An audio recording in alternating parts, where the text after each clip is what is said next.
वचन सुनने में बाधाएं। यदि हम वचन को नहीं सुनते तो बहुत सारी समस्याएं हमारे जीवन में आती हैं। आज उस पर हम अध्ययन करेंगे। सुनने में बाधाएं।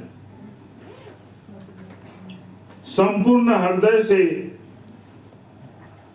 परमेश्वर के सम्मुख नहीं आने से सुनने में बाधाएं होती है। दूसरा इतिहास 16 अध्याय और 9 पद को पढ़ेंगे। इसीलिए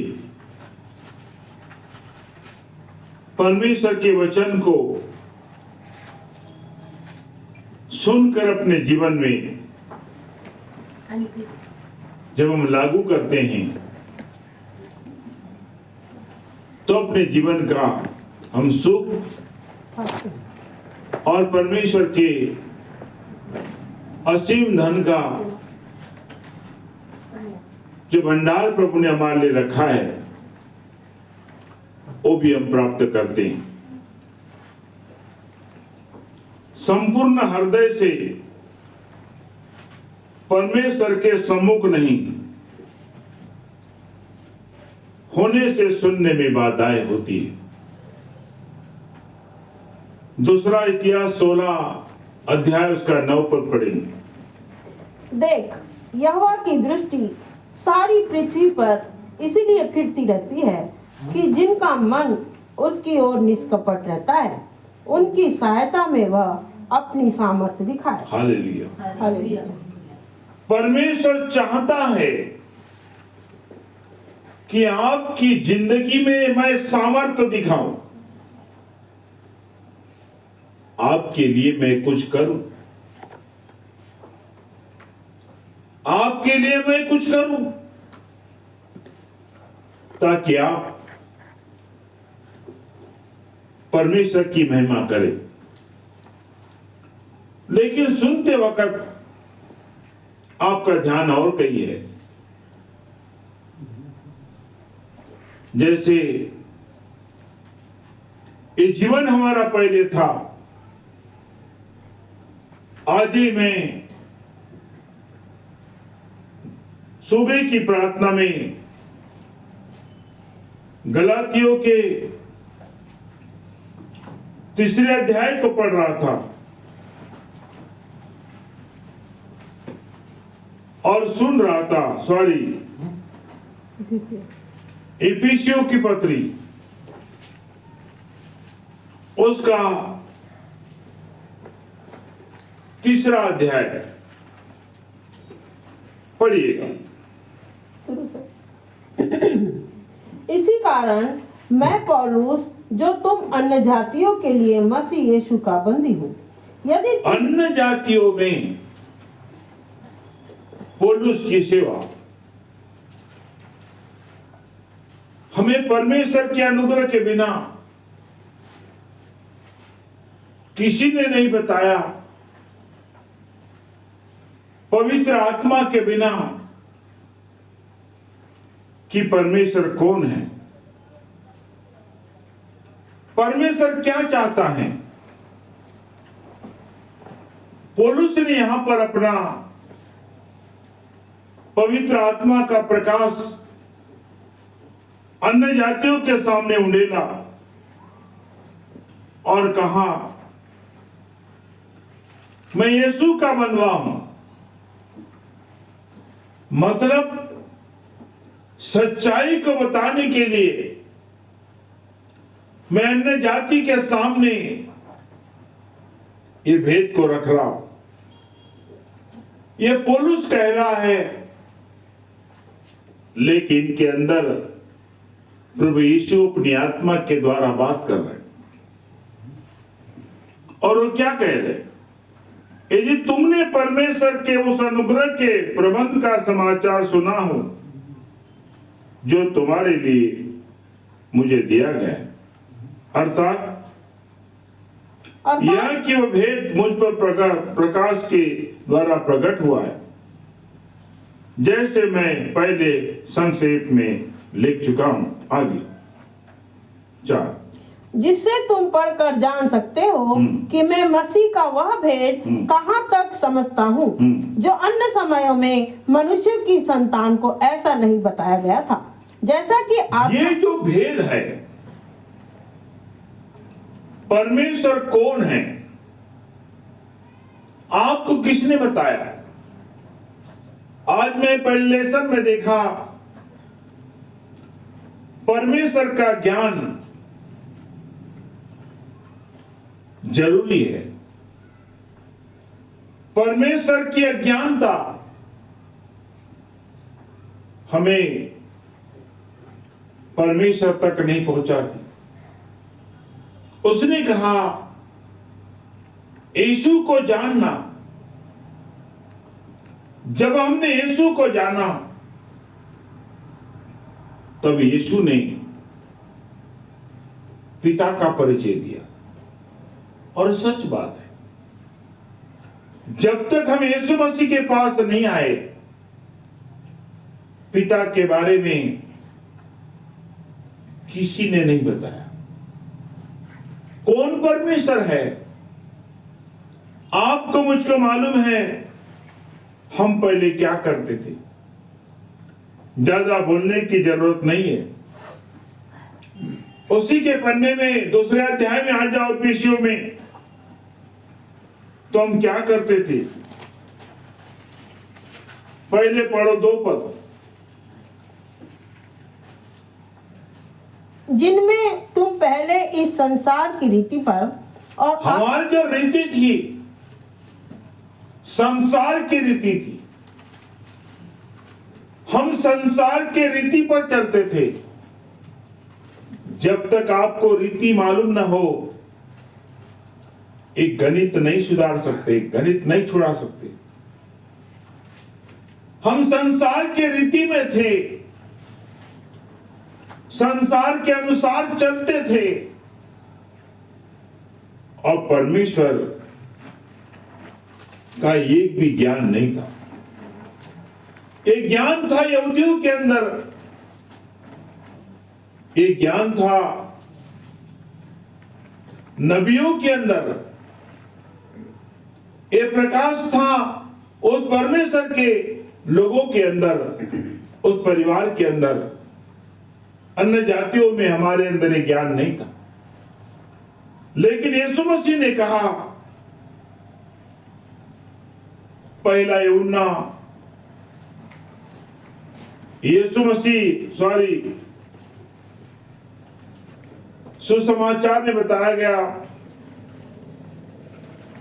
कि तू कहता है,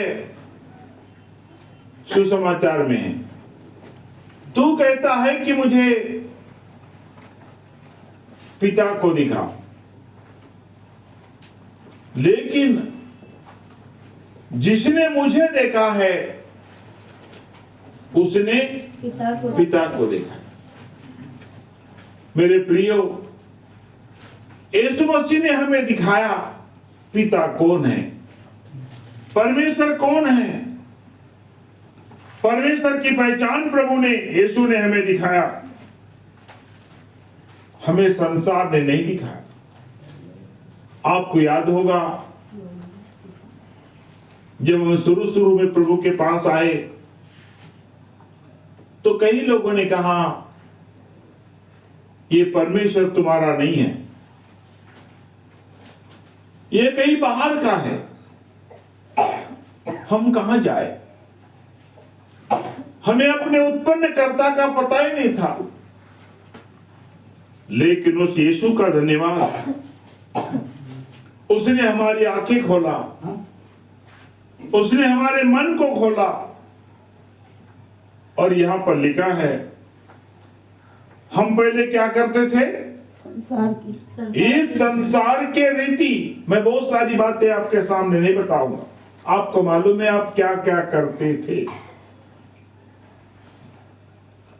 संसार के रीति पर चलते थे और आकाश के अधिकार के हाकिम हाँ। अर्थात उस आत्मा के अनुसार चलते थे जो अब भी आज्ञा न मानने वालों में कार्य करता है। ऐसी शक्तियां आसमान में हैं जो आपके प्रार्थना को रोकने की शक्तियां काम करती। वो शक्तियां कौन है? जब परमेश्वर ने स्वर्ग को बनाया और स्वर्ग में परमेश्वर रहता था, वहां के दूतों ने जब परमेश्वर का विरोध किया, अपने आप को ज्ञानी समझने लगे, लूसीफर और उसके साथी, तो परमेश्वर ने वहां से उनको धरती पे गिरा दिया। लेकिन वो धरती पे नहीं आए, आसमान के नीचे आए। आसमान में वो शक्तियां काम करती और हमारी सारी विनती प्रार्थना को रोकती। और बहुत सारी शक्तियां काम करती। आकाश के अधिकार के हाकिम अर्थात उस आत्मा के अनुसार चलते थे जो आज्ञा न मानने वाले में कार्य करता है। आपको सब कुछ मालूम है हम क्या करते थे। किसी ने कहा वो करो, किसी ने कहा वो करो, किसी ने कहा वो करो, हम सब कुछ किए। लेकिन यीशु ने बताया, अन्य जातियों के लिए यहां पर बताया, जो मन के अनुसार हम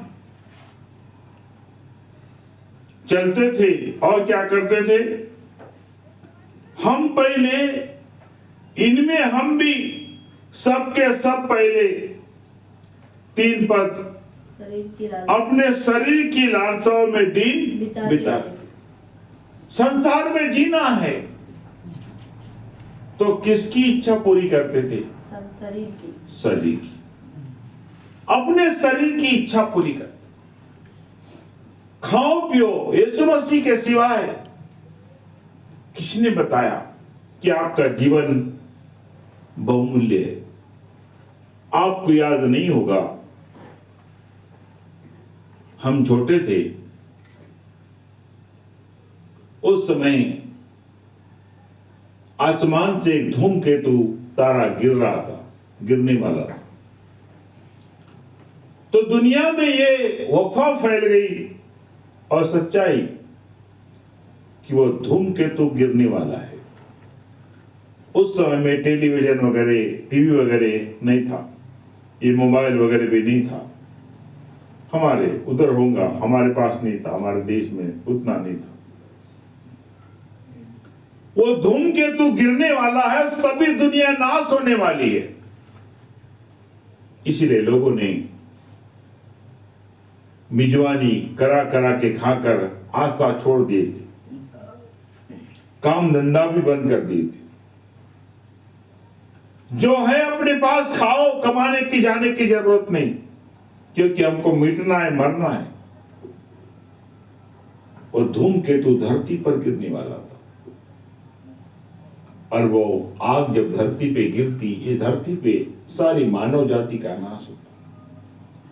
लेकिन मैंने पेपर में पढ़ा था, वो धूमकेतु इस पृथ्वी के इतना बड़ा एक टुकड़ा समुद्र में गिरा।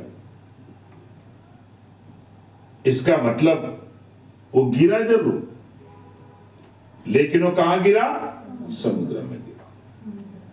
मेरा कहने का मतलब क्या है, जब आशा नहीं होती तो इंसान शरीर के अनुसार जीता है।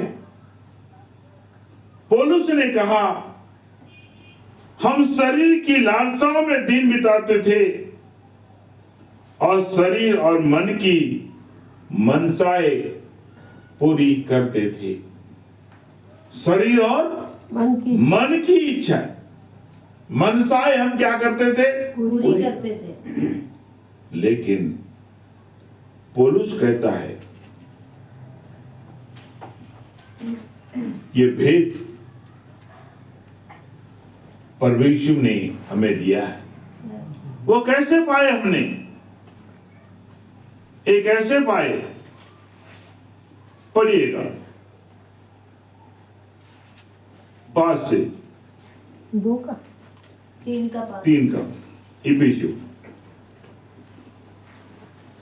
जो अन्य समयों में मनुष्यों की संतान को ऐसा नहीं बताया गया था, जैसा कि आत्मा के द्वारा अब उसके पवित्र प्रेरितों और भविष्यवक्ताओं पर प्रकट किया गया है। Praise the Lord। Praise the Lord। हम अविश्वासी, हम मूर्ति पूजक, हम अन्य जाति, उद्धार के बारे में हमें किसी ने नहीं बताया,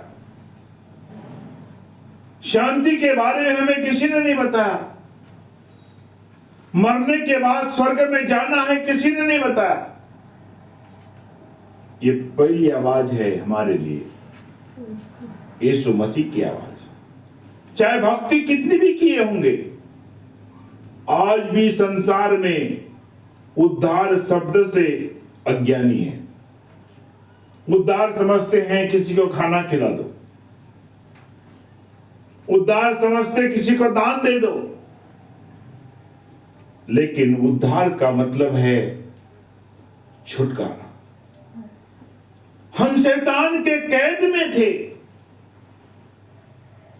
उस कैद में से प्रभु ने छुटकारा दिया, और जो वो शैतान हम पर जो कार्य करने के लिए कहता था वही करते थे, लेकिन यीशु ने हमें उद्धार किया, छुटकारा दिया। तो लिखा हुआ है, ये ज्ञान कहां से मिला? ये ज्ञान वहां से मिला, कहां से? प्रेरितों और भविष्यवक्ताओं। 6 पढ़िए। अर्थात यह कि मसीह यीशु में सुसमाचार के द्वारा अन्य जाति लोग मिरास में साझी Praise और the Lord। एक ही देह से। ये जो ज्ञान मिला है सुसमाचार के द्वारा, जो 25 तारीख को जो कार्य मनाते हैं, सुसमाचार यीशु ने सुनाया, और उसने कहा सब जातियों के लोगों के लिए सुसमाचार है। और जब से हमने सुसमाचार को सुना, संसार के जीवन में तो सुख पाया। आपने देखे होंगे, पढ़ा समझा, यीशु मसीह के चेले जब यीशु मसीह के पास आए, उनने कहा हमें क्या मिलेगा? यीशु ने कहा 100 गुना प्रतिफल पृथ्वी पर और अनंत जीवन तुम्हारे लिए रखा है। यह विश्वास करना कठिन था। हमने भी जब विश्वास किया, यीशु ने कहा मैं तुम्हें सब कुछ दूंगा। जब हमने बाइबल उठाया और बाइबल लेकर आश्वासन देने के लिए मैं आपके पास आए, उस समय हमारे सगे संबंधियों ने कहा यह किताब तुम्हारा भला नहीं कर सकती, एक किताब तुम्हारे परिवार को नहीं पाल सकती, एक किताब आपके जीवन की सुरक्षा रक्षा नहीं कर सकती। वो नहीं जानते थे और हम भी नहीं जानते, लेकिन हमने सिर्फ विश्वास किया।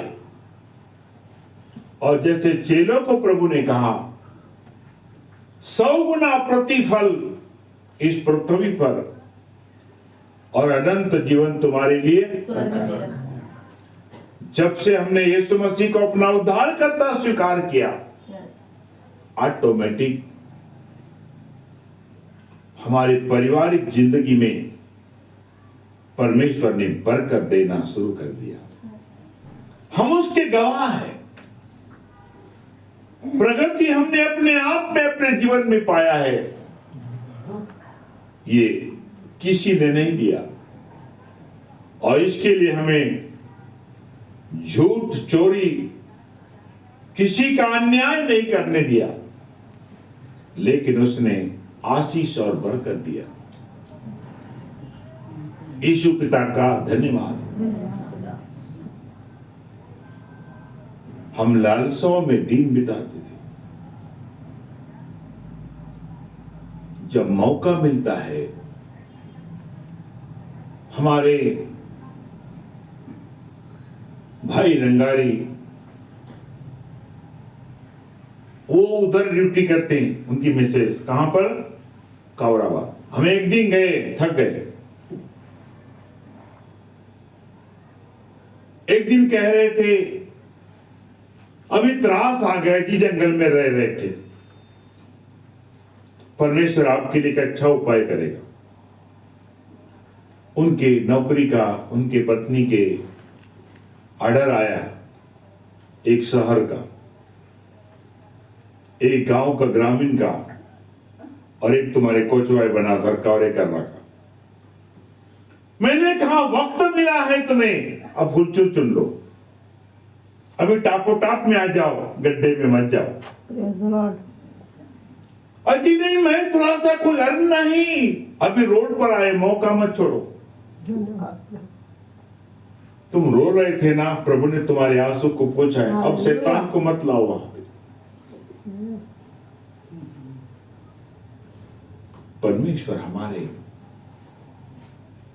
दर्द को देखता है, हमारे दुख को देखता है, हमारे परिश्रम को देखता है, और धीरे धीरे हमारी जिंदगी में आशीष देता है। सारे आंसू प्रभु पोंछ डालता है। ये संसार का धन है तो मिटेगा, लेकिन संसार में जब तक है, हमें धन की भी क्या है, आवश्यकता है। Praise the Lord, Praise the Lord. Hallelujah. Hallelujah. क्या लिखा हुआ है, और जो और समयों के में मनुष्य की संतानों को ऐसा नहीं बताया गया था, जैसा कि आत्मा के द्वारा अब उसके पवित्र और प्रेरित भविष्यवक्ताओं पर प्रकट किया गया। ये कहां से मिला है, अर्थात यह कि मसीह यीशु में सुसमाचार के द्वारा अन्य जातीय लोग मिरास में साझी हो जाए, संसार में भी और स्वर्ग में भी। आपको, हमको मिलने वाला नहीं था, यह हक था याकूब की संतान के लिए, इस्राएलियों के लिए, यहूदियों के लिए, हमारे लिए नहीं था, क्योंकि हम मूर्ति पूजक थे। परमेश्वर ने हमको अलग कर दिया था, लेकिन कठोर भी उनको इसलिए किया कि हमारा उद्धार हो जाए, और परमेश्वर ने अन्य जातियों को चुन लिया। आज हम दोनों पक्ष में सम्मिलित हो गए, संसार की भी आशीष मिली है और स्वर्ग की भी टिकट आपको मिली है। कोई कहेगा प्रलोभन देता है ना, कोई भी हमें अपने सातबारा पे हमारा नाम नहीं चढ़ाता, और परमेश्वर ने ये करके दिखाया हमारे जीवन में। आप देख सकते हैं कि जब से हमने यीशु को अपना उद्धारकर्ता माना, उस सुसमाचार को सुना, कि आपकी जिंदगी में प्रगति हुई है, Yes. उन्नति हुई है, Yes. विकास हुआ है।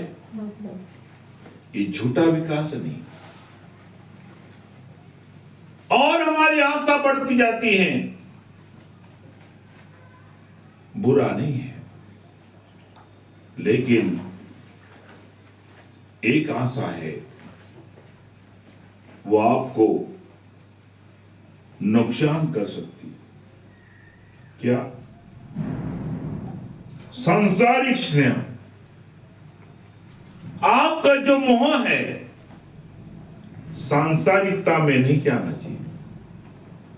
यदि हमारा स्नेह, मनोभाव स्वर्गीय वस्तु पर न लगकर पृथ्वी की वस्तु पर लगा रहता है तो इसमें परमेश्वर अप्रसन्न होता है। हमारी जरूरत है, प्रभु देता है, लेकिन हम संसार के धन से और मोह कर लेते। कभी कभी मुझे अपने लोगों का याद आता है। अपनी गुजरी जिंदगी हम नहीं देखते, हम अपने टूटी साइकिल को नहीं देखते, टूटी गाड़ी को नहीं देखते, अपनी गुजरी जिंदगी को नहीं देखते और आगे बढ़ते और आगे बढ़ते। लेकिन आगे आगे बढ़ो, लेकिन एक बात ध्यान रखो, परमेश्वर ने कहा धन का लोभ सब प्रकार की बुराई की जड़ है। ये धन आपको पाप में भी गिरा सकता है, संसार का मोह आपको पाप में भी गिरा सकता है।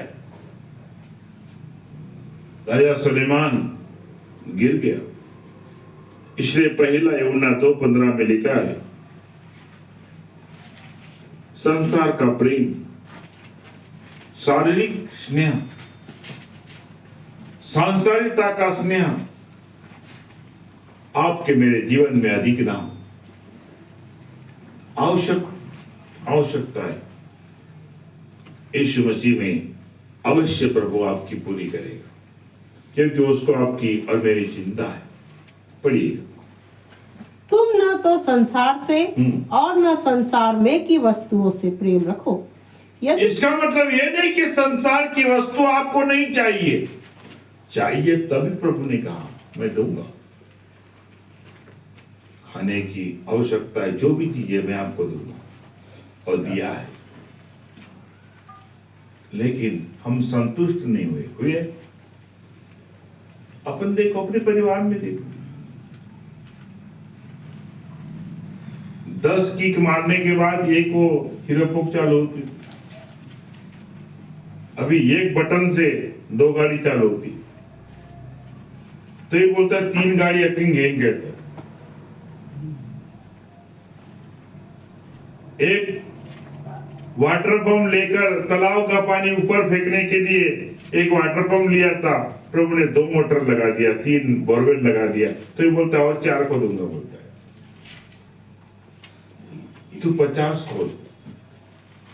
लेकिन ये दिखा रहा है प्रभु, तेरा लोभ परमेश्वर की तरफ नहीं है, परमेश्वर की तरफ तेरा ध्यान नहीं है, पूरा ध्यान किधर है?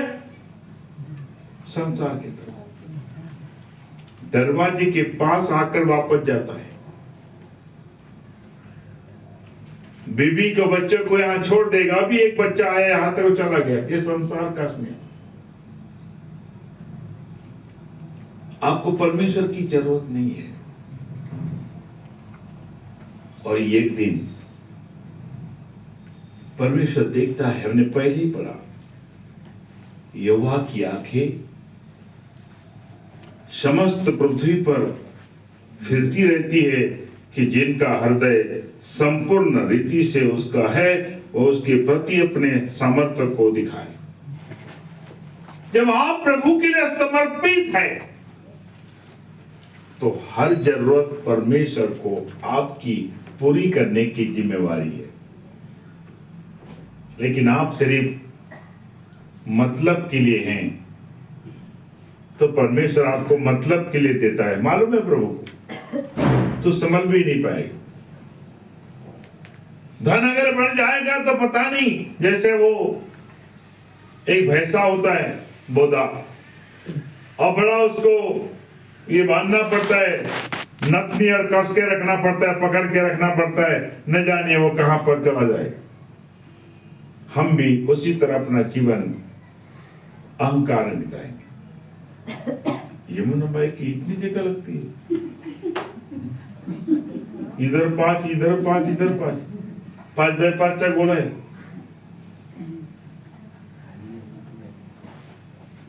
बीच बीच में नींद आती, गांड डालने को। परमेश्वर ने कहा हमारा ध्यान संसार के काम के लिए कितने दिन दिया हमें? 6 दिन। 6 दिन। और आराधना के लिए 1 इसमें भी देखते रहता है आज का ही होता विशेष। परमेश्वर ने देखा है तेरा विशेष क्या था, है ना? विशेष क्या? हाँ, झालिका जी प्रार्थना आगे होंगे लोग कंपनी उसको भी उठा दो।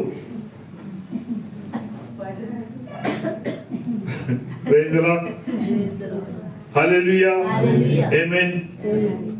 मनोभाव स्वर्गीय वस्तु पर न लगकर पृथ्वी की वस्तु पर लगा रहता है तो इसमें परमेश्वर आपसे मुझसे अप्रसन्न होता है। तीसरी बात, मत्ती 22:37 में क्या लिखा है?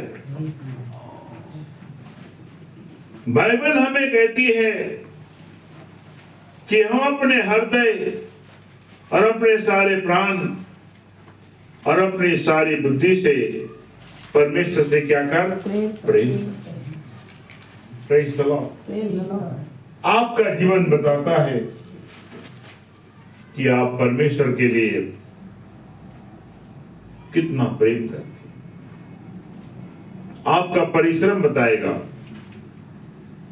आपका खुशी बताएगी, आपके जीवन का आचरण बताएगा। जरा पढ़िएगा 22:37। उसने उससे कहा, तू परमेश्वर अपने प्रभु से अपने सारे मन और अपने सारे प्राण और अपनी सारी बुद्धि के साथ प्रेम रख। आज्ञा उल्लंघन परमेश्वर के आज्ञा को न मान। यहां पर लिखा है हम अपने सारे हृदय और अपने सारे प्राण और अपने सारी बुद्धि से परमेश्वर से प्रेम करना। जितना मैं गा सकता हूं गाओ, जितना पढ़ सकता हूं उतना पढ़ो, जितना समझ सकता हो उतना समझो, जितना दे सकता हो उतना दो, जितना कर सकते हो प्रभु के लिए। किसी पर ज्यादा प्रेशर नहीं है, क्योंकि प्रभु जानता है आपके शरीर प्राण आत्मा की कैपेसिटी क्या है। लेकिन सारा खर्चा, शक्ति ज्ञान विचार का खर्चा, सब कुछ खर्चा आप संसार के लिए खर्च कर रहे हैं। आज क्यों नहीं है प्रार्थना में? अजी वो बोरे चले गए थे, मुझे टोटल मारना है ना। इन्हें सारी चिंताएं आपके मन में भरी है। हम परमेश्वर की प्रेम की कमी हमारे जीवन में, हमारा व्यक्तिगत आलस दिखाता है। अब उधर आया ना कंपनी का भी, इसको भी आया, अब वो भी लगा कमजोर। कम नहीं रहे ना, हम तुमसे कम नहीं है, याद रखो। तुमको तो कंपनी का है, इसको तो मेंबर का है, वार्ड मेंबर, क्योंकि इसकी संडास पास हो गई। उसने बोला है चिंता मत करना, प्रार्थना में जाने के पहले तेरी पास कर दूंगा। हमारा ध्यान किधर जाता है? हम परमेश्वर के लिए, हमारा मन कंजूस से भरा है। इसलिए प्रभु कहता है अशुद्ध अभिप्राय और प्रेरणा। हमारे अभिप्राय या प्रयोजन बिलाम नबी के समान अशुद्ध और गलत है। आप बिलाम नबी को नहीं जानते। बिलाम नबी को परमेश्वर के ऊपर भरोसा नहीं था। एक राजा ने बोला, परमेश्वर के लोग जो बढ़ रहे ना, तो तेरे कारण बढ़ रहे, मतलब तो आशीष दे रहा है इसलिए बढ़ रहे। तेरे जुबान में आशीष है, मैं तेरे को ज्यादा कितने पैसे मिलते, उदाहरण ले लो, तुम्हारे इनको बढ़ा रहे, तुम उन्नति कर रहे हैं लोग, तो तुम्हें कितना मिल रहा है? बिलाम ने कहा होगा मुश्किल से 5,000, मैं आपको 5 लाख दूंगा, सोने की ईंट दूंगा, तो और बोले तो और दूंगा, लेकिन तो ये काम करना, प्रार्थना के जगह में इनको श्राप देना। क्या करना? श्राप देना। प्रार्थना के जगह में, सिंपल बता रहा हूं मैं, प्रार्थना के जगह में इनको श्राप देना। ये तैयार हो गया, बोले ये लोग तो 5-6 हजार देते, लेकिन राजा आया था, उसने बोला मैं 50 लाख दूंगा, सोना भी दूंगा, और तुझे जो चाहिए मैं वो भी दूंगा। तो मन तो है, लालसा के तरफ जाएगा। यीशु मसीह के सिवाय कोई आपकी लालसा को रोक नहीं सकता। यीशु मसीह अगर आपके जीवन में नहीं है तो आपकी लालच खत्म नहीं हो सकती। ये लिख लो, देख लो, लालच यीशु मसीह आपके अंदर नहीं है, तुम्हारे जीवन की लालच कभी खत्म नहीं हो सकती। हमारे बीच में जितने लोग हैं वो समझ गए, उनके अंदर वो यीशु मसीह नहीं होने के कारण वो लालच कर रहे हैं। लेकिन लालच के बाद प्रगति देखो, उनके पास है क्या जो आपके पास नहीं, जो उनके पास अधिक निकलना चाहिए। और मेरे को तो मालूम है तुम्हारी जमीन थोड़ी है, उनकी अधिक है, तुम्हारे पास धन कम है, उनके पास ज्यादा है, लेकिन रोते ही रहेंगे, हंसमुख नहीं दिखेंगे, और आपको जब भी मिलेंगे वो कहेंगे आपकी क्या बात है। अरे हम आबाद है तो हमारी क्या बात है। हालेलुया, प्रेज द लॉर्ड, आमेन। खुदा का धन्यवाद, परमेश्वर का धन्यवाद, यीशु का धन्यवाद। बिलाम नबी ने कहा मैं श्राप देने के लिए जाऊंगा, लेकिन मुंह किसका है? परमेश्वर। हमारा है, लेकिन बोलने का सिस्टम किसके पास में? परमेश्वर के पास। उसने बोला देख मैं श्राप देगा तब दूंगा तेरे को, ये नोट देख ले, मेरे को नोटिस है तेरे पास, दिखे? हाँ दिखे। जैसा श्राप दिया मैंने सुना कान से कि तेरे को हड्डी दिया, ये खड़ा हो गया। परमेश्वर ने इसके मुंह को पलटा दिया। श्राप देने के शब्द में ये आशीष देने, और बड़े आशीष के शब्द हैं, अगर आप पढ़ते हैं तो बड़ा अच्छी बात है। गिनती 23 अध्याय में ये घटना लिखी है। बिलाम ने क्या कहा आप सुनकर आपको और मुझको थोड़ा अच्छा लगेगा। शुरू से पढ़ो। नहीं वो लंबा हो जाएगा, आपको थोड़ा ये ढूंढना पड़ेगा कि जब वो पहाड़ी पे गया और आशीष देने के, श्राप देने के जगह में वो आशीष देने लगा। ये 6 से 9 8 से 9 नहीं, उत्तर में जाओ। ओम बड़ी खड़ी तो पहले नाम लेगा और विलाम से उसका साथ नहीं आते। 11 5 से पढ़ेगी सही रहेगा। 5 से पढ़ो। यहोवा ने बिलाम के मुंह में एक बात डाली और कहा, बालक के पास लौट जा और यूं कहना, और वह उसके पास लौट कर आ गया। और क्या देखता है? परमेश्वर ने कहा तुझे जो कुछ चाहिए तो मुझसे मांग। वो संसार के धन पर विश्वास मत कर। संसार ने दूंगा बोला, लेकिन तू कह दे कि मैं नहीं आता, श्राप देने के लिए मैं नहीं आता। तब क्या हुआ? तब बिलाम ने अपने गुड़ बात आरंभ की और कहने लगा। क्या कहने लगा?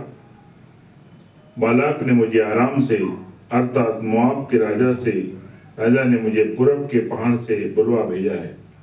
मेरे लिए याकूब को श्राप दे, हाँ इस्राएल को धमकी दे, परंतु जिन्हें परमेश्वर ने श्राप नहीं दिया उन्हें मैं क्यों कर श्राप दूं? उसने कहा श्राप दे। परमेश्वर ने उनको आशीष दिया है, मैं उनको श्राप नहीं दे सकता। आपको यह आशीष वचन मालूम होगा, अब्राहम के बारे में लिखा है, जो तुझको आशीष दे मैं उसे आशीष दूंगा, वो आशीष पाएगा, जो तुझे श्राप और दे, जो तुझको श्राप दे मैं उसे श्राप मैं उसको श्राप दूं। मतलब आपको कोई श्राप नहीं दे सकता। किसके कारण? यीशु मसीह के कारण। Praise the Lord, Praise the Lord. Hallelujah. Hallelujah. आप पढ़ना बात। उसने कहा जब परमेश्वर ने इन्हें आशीष दिया है। 11 में तो लिखा। हाँ पढ़िए। तब बालाक ने बिलाम से कहा, हाँ। तूने मुझसे क्या किया है? मैंने तुझे अपने शत्रुओं को श्राप देने के लिए बुलवाया था, परंतु तूने उन्हें आशीष ही आशीष दी है। हाँ, वो आशीष के वचन पढ़ना था।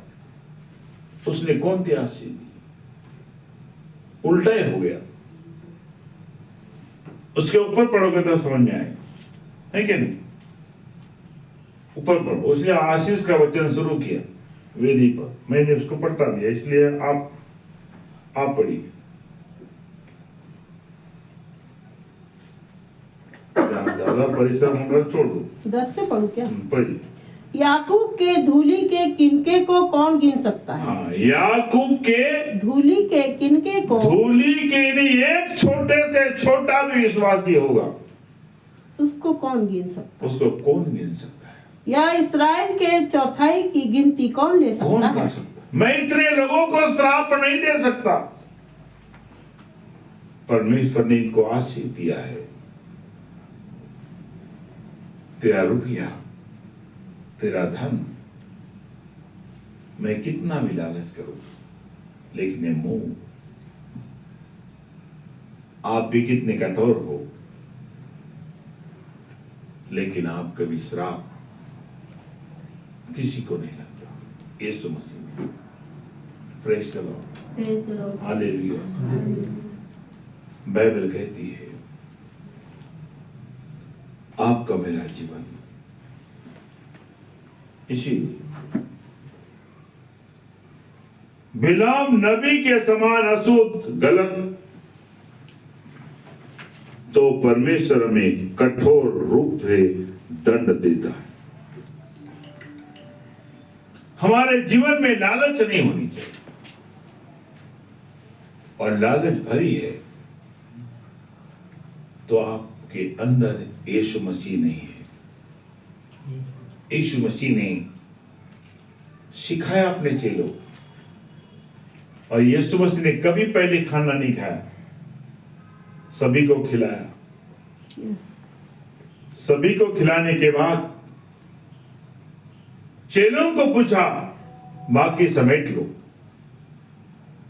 ऐसा नहीं लिखा है कि यीशु मसीह ने भी खाया, किसी ने पूछा भी नहीं, यीशु मसीह खा ले। लेकिन आपको मालूम है वचन के अनुसार प्रभु ने बोला चुन लो। कितनी टोकरियां हुई? 12 टोकरियां। 12 टोकरियां। इन्हें चेलों को विश्वास नहीं था कि हमें मिलेगा। हम भी ऐसे हैं, संतुष्टि नहीं होने के कारण हम खाओ खाओ करते और आने दो कहते। लेकिन प्रभु ने कहा आपकी चिंता मुझे है, आपकी टोकरी में भरूंगा, आपकी आवश्यकताओं को मैं पूरा करूंगा। मुझे सच बताओ, क्या प्रभु ने वर्तमान की आपकी सारी जरूरतें पूरी नहीं किया? नहीं किया। संसार की और ज्ञान की भी। जैसे पौलुस बता रहा है इफिसियों में, हमें परमेश्वर के बारे में भी और किसी के पास ज्ञान पूछने के लिए जाने की जरूरत नहीं। परमेश्वर ने उस सुसमाचार के द्वारा पूरा भेद हम पर प्रकट किया। Praise the Lord, hallelujah. फिर से आ जाइए गलती में, गलाती इफिसियों।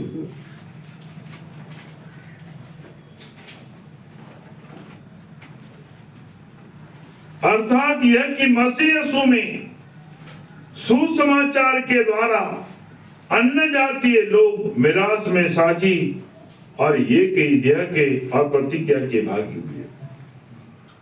हम ना स्वर्ग जाने की हमारी औकात थी, ना स्वर्ग की रास्ते में जाने की। स्वर्ग के रास्ते के लिए कितने सारे लोग कष्ट उठा रहे, और यहूदियों के लेखे में भी हम कमजोर थे, अपने कार्य से भी हम कमजोर थे। लेकिन प्रभु यीशु ने